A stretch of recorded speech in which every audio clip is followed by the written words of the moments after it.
Hey folks, welcome to another Magento2 front-end development video. This time we're going to be talking about JavaScript and how we can remove things around that involve JavaScript in your Magento theme, Magento2 theme specifically. So last video we covered require.js, and we know that it loads things up by looking at the source code. Partly anyway. Sometimes you can have inline JavaScript, but the world as a whole and Magento2 is slowly moving away from that. So something like this puts up the mage/cookies dependency and passes that to it, so that everything is run kind of gracefully, and you are it kind of closes you up to from cross-site scripting attempts. So how do we modify this? What do we do? Well, as is the Magento way, a lot of the stuff is actually put in the template where you load it so that your little bits are modular. So today I want to show you how to move around and make modifications to one feature that ships with Magento 2 called the mini cart. This is that little doohickey up here that shows you the cart.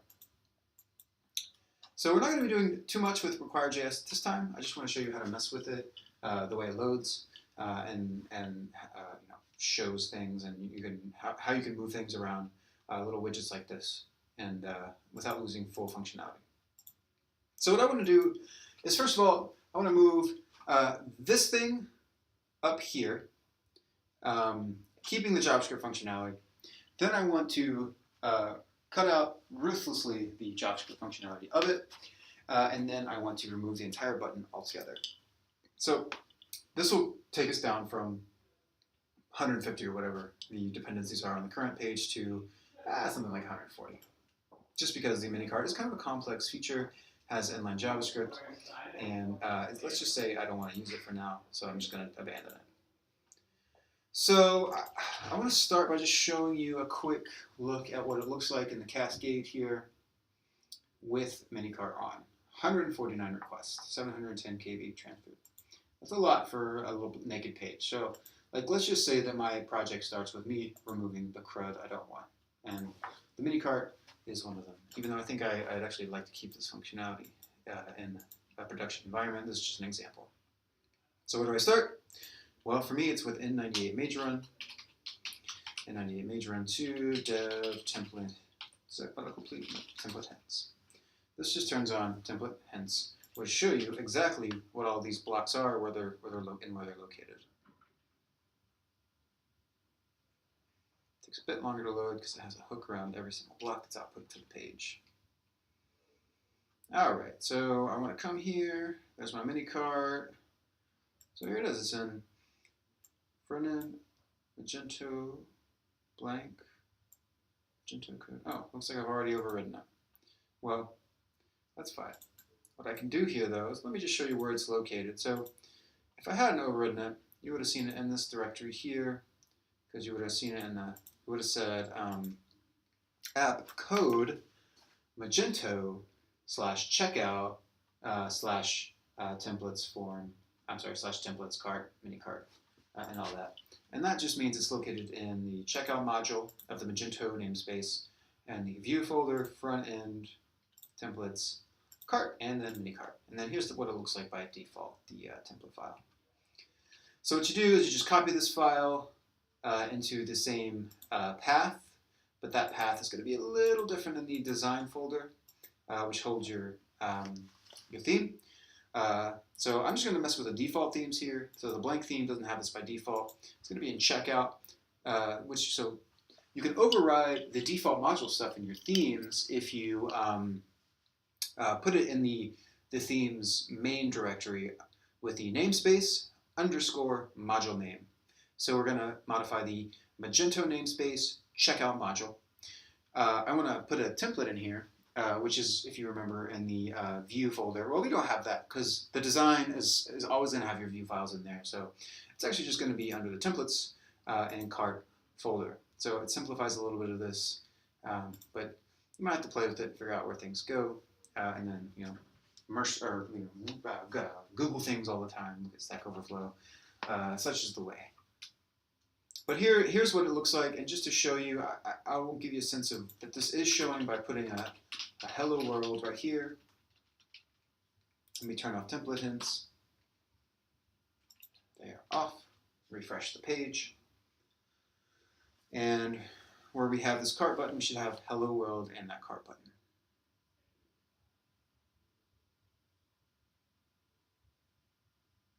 Very nice. So we're now using my script, Coolio. So I wanted to put this here just because I know we're going to edit this in the future, and I know we're going to be moving it. So I just went ahead and put it here so I can modify it here in the future. You don't have to do that yet. I just did that. So the first task, though, is we want to move this now. We don't want to modify it yet. Let's just move it up here.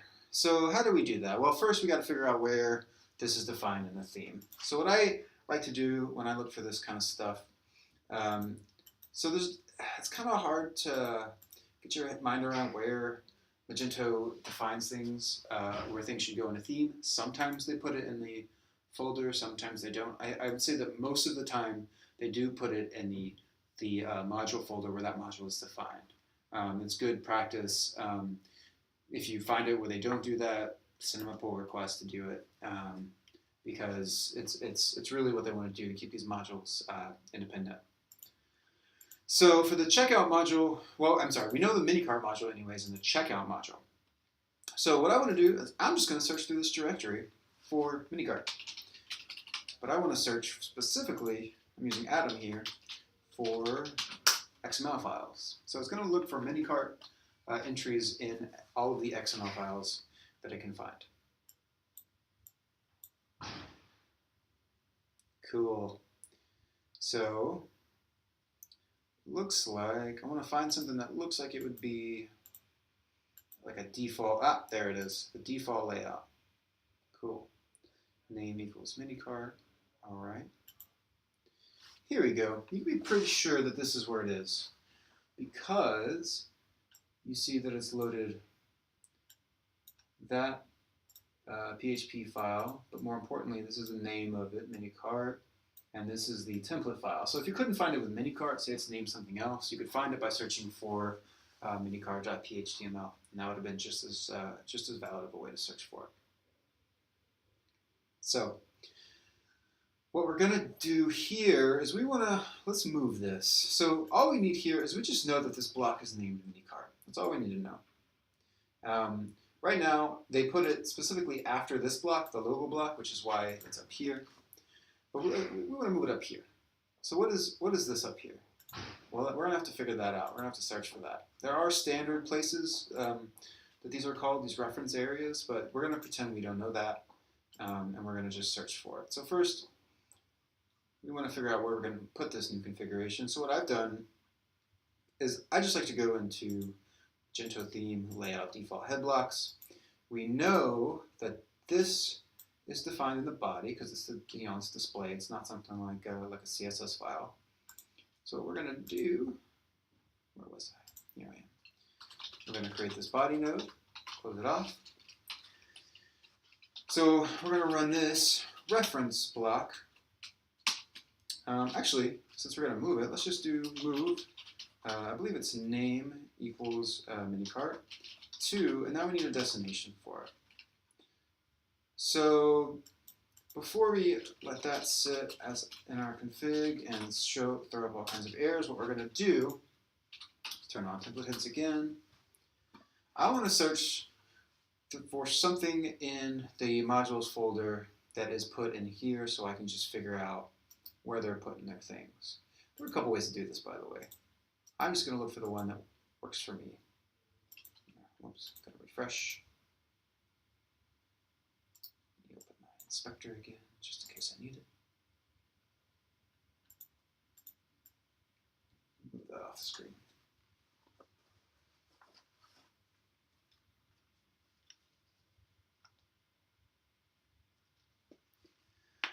Cool. So what are we looking for here? We're looking for some top link stuff. See that here. So my account. I'm going to have to copy that because it's going off the page, but that's no big deal. Looks like we're looking for the link.phtml in the front end wish list thing. So let's see if we can find that anywhere in our paths, yeah? So instead of searching here, let's search for, I think it was just a wish list. Search for any XML files where we're looking for link.html. Might not find it. We can get ahead of the game here by going down to the wish list. Let's see, where would I be if I were a layout? It's going to be in one of these files I do declare. Maybe this one.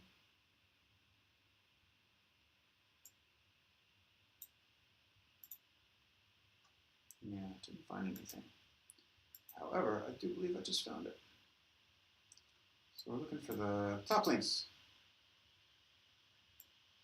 I mean, that sounds right, yeah? Here's the reference block. It's called top links. It's called the wish list visit. That's it. And you can also have these things to tell you where it's going. But I just want to add it. I don't really care where it goes. So I know that this reference area up here, well, you can't really see it now because template center on, but that thing is called top links. And you're pretty sure of that. So what we're doing here is we're just telling, we want to come up here. We want to move this, and apologies, I put 2. I really mean destination equals top.links. So if this is successful, I should reload this, and my shopping cart should now be at the top.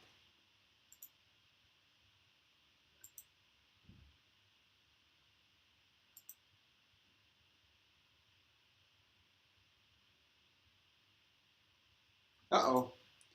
Looks like I'm missing, I named something wrong. So instead of name, you actually have to tell the correct attribute is element.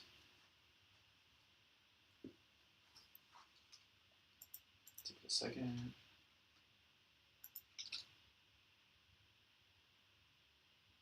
I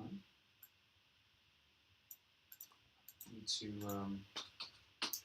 do a quick cache clean because I cached an error. Thank you.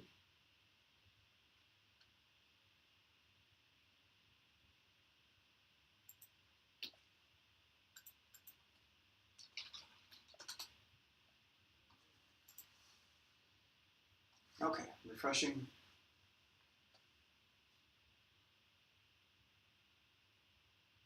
Hey, and there it is, right here at the top. And it looks like everything works just fine. So that's a quick primer on how you move things around using the blocks and the layout methods. So now, but you know what? I don't like the JavaScript there. Let's just say I don't like it. So let's remove it. Well, we already moved the minicart file into its proper place so that we can edit it anytime we want. So let's just go ahead and remove the script stuff. As we covered in the last video, we know that this is this area, this defines, this is just a piece of inline JavaScript, but this area right here, x Magento init, means, hey, we need Magento to initialize this script. So Magento is going to parse this and load up the minicart stuff, and then we're going to be off to the races, loading up the dependencies and stuff like that. So let's just remove this. See what that does. If we're lucky, that means we will no longer have the minicart JavaScript loading, and it won't work. It looks promising. We're at, what, 7 fewer requests now? Hey, there we go. Nothing loads. Now, we still have the dialog there. I'm guessing that's because we're still loading a few other things. One of these is being the drop-down dialog. Let's just remove that. So you just have the link up there. All right, we're good to go. Takes us right to the shopping cart, and that's perfect. Now, we also have some knockout.js stuff here that we don't really need. We're going to remove that too and be safe about it. Everything else looks good though. Now we have a nice slim trim shopping cart button there. And we can even remove it if we want by just doing that. Or we can even be more graceful. It's gone. by putting it back there. Let's reload it just to make sure it works. Cool, so it shows. Let's go back to our blocks where we define things in our theme. So instead of this, why don't we just do remove? I actually haven't tried that, but I do know the correct way to do it.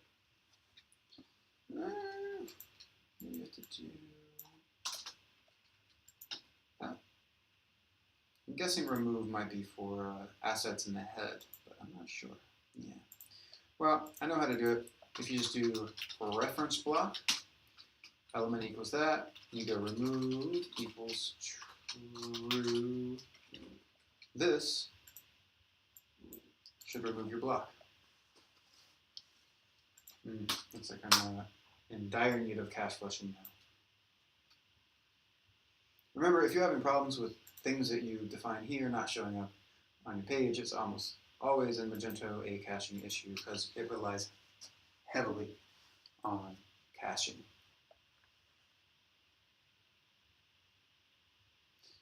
So this is a good start. So it looks like element is not allowed, but it really needs a name now. Okay. Some unusual naming conventions in Magento. Did it cache that error too? It did. Thank you, Magento. Flush that cache all over again. Refresh your page.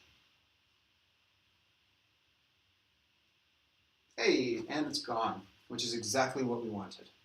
So now we have this, and we're expecting it to show that if we would have not had this block, this removal here. But since we have it, it doesn't load this. It just removes that block from the tree, and now we don't have the mini cart. So this has been a really quick rundown on how you can use, leverage the existing Magento system to remove JavaScript dependencies. And if you actually notice, I already showed you, but I will show you one more time. When we load this page, there's 141 requests. If I go ahead and remove the minicart.phtml from my theme, add back this reference block, and then clear the cache, I'll have around 150 JavaScript files loaded, and the request size will be something on the order of 698 KB. Well, that's without it. Let me rephrase this. So with the default minicart in its position where it's supposed to be, we're actually going to have, still going, 149 requests, 710 KB. But if we just remove the minicart entirely, like we do here, just to be sure, I'm just going to do a preemptive cache clean.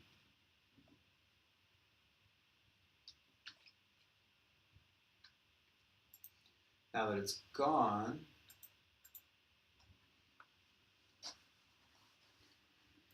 we still have quite a bit of JavaScript loaded, but you'll notice that we shaved 12 KB off the final tally right here, and 8 requests. 9 if we were 150, I already forgot. So using these block removal tools, moving things around, and editing the original PHTML templates to remove some of the script stuff that you don't necessarily want or need, you can actually do a lot out of the box to rein in and comb through Magento's default module stuff it spits out into your page, and make your pages smaller and more manageable. That way you can build out from a more clean base up into a storefront that serves your needs, rather than sort of pulling back things that overwhelm your customers and overwhelm your designers and front-end engineers. Rather than working from the outside in, it's actually useful this way to move from the inside out if you kind of start from a clean slate, building only what you want, having a bunch of removes to remove just stuff that you don't necessarily need, move things around. I think it's a nice, healthy way to go. So, the next video, I hope to show you how to add things, maybe not specifically with required.js, or maybe so, we will see. and then how to add specific dependencies to require.js in your own custom script initializers. So I like to focus on removing first because, in my opinion, when you ship with something like Magento, it's a huge monolith. It's often unwieldy. It's very intimidating. I think it helps to show how you can pare down some of that stuff rather than build on top of it, because just constantly throwing things on top is going to collect technical debt. So I would definitely start with pruning things before you get to throwing things on top. But now that we're there, let's get to throwing things on top, shall we? Until next time.